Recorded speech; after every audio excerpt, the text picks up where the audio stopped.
Coming up on UT 10 News, a look at the latest local case of sexual assault in the Catholic Church. And we'll also have an update on the fire at University Circle Apartments. Plus, Bailey Lustig was with the Rocket volleyball team as they traveled to Bowling Green. Your news in 10 minutes starts now. Thanks for joining us. I'm Alexis Wheatley. And I'm Reed Teetsorth. A Catholic priest who the Toledo Diocese has practiced at 3 local parishes is being accused of the sexual assault of a child. The Montpelier, Ohio Police Department has opened a formal investigation into Father Nelson Beaver for the alleged abuse taking place at Sacred Heart Church more than 25 years ago. UT 10's Rachel Schneider has the story. Father Nelson Beaver is far from the first priest within the Catholic Diocese of Toledo accused of sexual assault.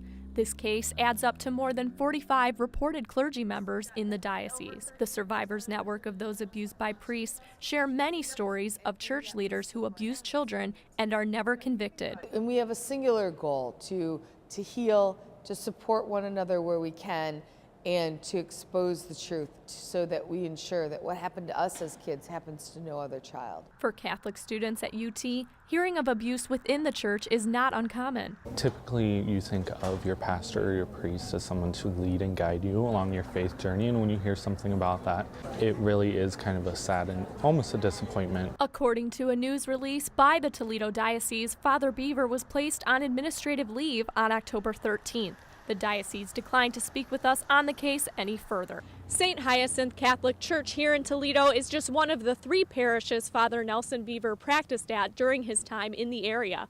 I'm Rachel Schneider, UT 10 News. Amidst the ongoing Syrian civil war, there is fear the Syrian community is becoming a lost generation. Imagine being thrust into an 8th grade classroom having only completed a 4th grade education.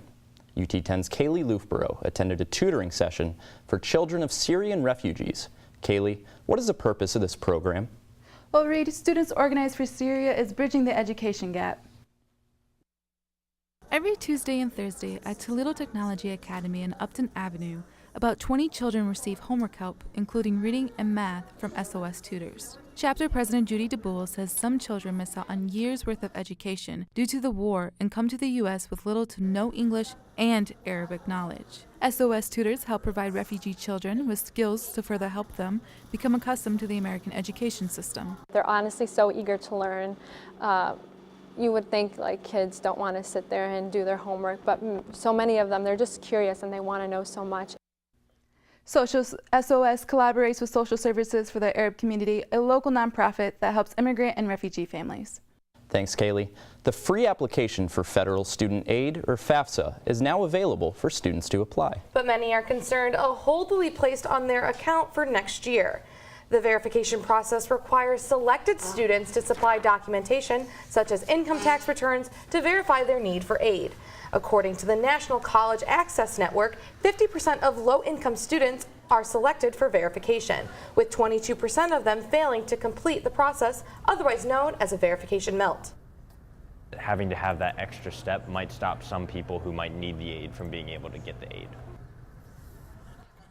Use a more effective model to target applicants for next year.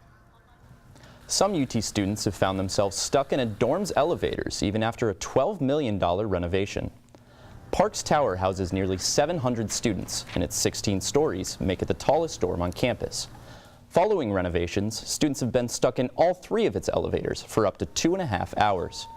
UT tried to make it up to them, but fell short.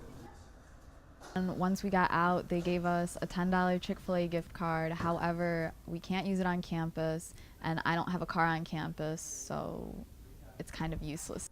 A representative with UT Residence Life says the problem will be resolved as soon as possible. Road construction has been ongoing on Bancroft Street near UT's main campus for several months. But is there any end in sight? UT 10's Cameron Turner went to the city to find some answers. UT students and local residents are affected by the road work on Bancroft Street in one way or another. Josh Utsi, superintendent of Miller Brothers Construction, says they're improving the quality of the roads by adding bike lanes and more. To have everything opened up to all 4 lanes so that everybody can use all the lanes within, if the weather cooperates, within a week. UT Bookstore, located on Bancroft Street, says they've been negatively affected by construction. And really lowered our sales this summer, as people didn't know if we were open because the construction and the city, neither of them would put up signs. The road construction here on Bancroft Street consists of 3 stages. They're currently in their 3rd stage, which is set to be completed December of this year. I'm Cameron Turner, UT 10 News. Investigators are still trying to determine the cause of a fire that damaged a UT student's apartment last Wednesday. The Toledo Fire Department believes the fire started on the balcony, then spread to the apartment's attic. Students were asked to leave the apartment complex for safety reasons. UT Office of Residence Life is providing housing to students affected. I saw from my balcony, it's just the apartment next to me and has a fire, and so I have to leave. There have not been any reported injuries to residents, bystanders, or firefighters. UT and the Toledo Museum of Art will partner up to advance visual education.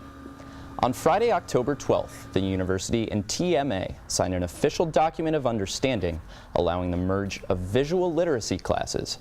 Visual literacy is the ability to read, comprehend, and write visual language.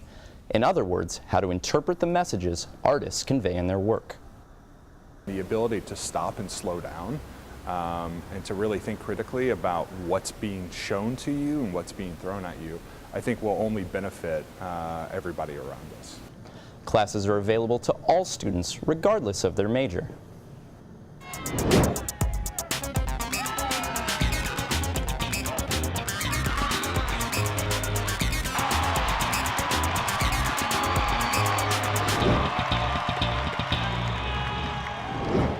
I'm Bailey Lustig, and this is your UT 10 Sports Report.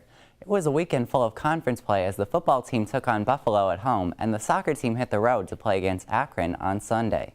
But first, the volleyball team headed down I-75 to face off against the Falcons. Toledo scored 4 straight points, including this kill by Zoe Burnbrick to open the first set.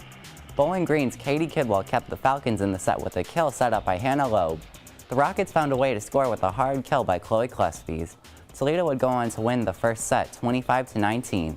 On to the second set, Toledo was unsuccessful on multiple block attempts, allowing the Falcons to go on a 4-point run. Bowling Green takes the second set 25-14. The Falcons were able to keep the momentum on their side in the third set with this kill by Caitlin Meyer. After a back-and-forth volley, Toledo came up with a huge block to get the Rockets back on track, but in the end it wasn't enough as Bowling Green would take the third and the fourth set. To the Glass Bowl, the Rockets went head-to-head with Buffalo in a conference matchup on Saturday. The game started with an interception by Buffalo's defense. Later in the first quarter, Toledo got on the board first with this 70-yard touchdown run by Bryant Koback. Toledo made a strong defensive stop in the first quarter, causing Buffalo to turn the ball over on downs. After a 38-yard field goal by Jamison Best, the Rockets took the lead into halftime. The second half was a different story as Toledo could not get going on offense. Buffalo would capitalize on 2 Toledo turnovers, allowing Jarrett Patterson to score this 6-yard touchdown. Rockets lose 31-17. Because give our defense a ton of credit. Played lights out in the first half, and really lights out the entire game. You know, they have 96 plays for 463 total yards. You know, that's a really, it's a stout effort. The Rockets will be back in action as they travel to Kalamazoo on Thursday to take on Western Michigan.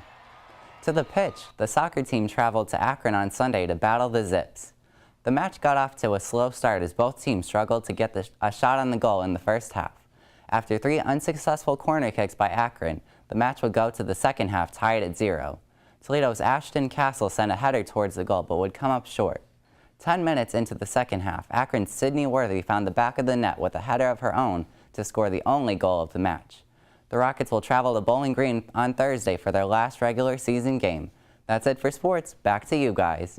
Thanks, Bailey. That's it for UT 10 News. For the latest breaking news from campus and bios from all UT 10 reporters, go to our website, ut10news.com. And remember, you can watch the live stream of our newscast production every Tuesday at noon on our YouTube channel. Have a great week and stay tuned for more news from the UT campus.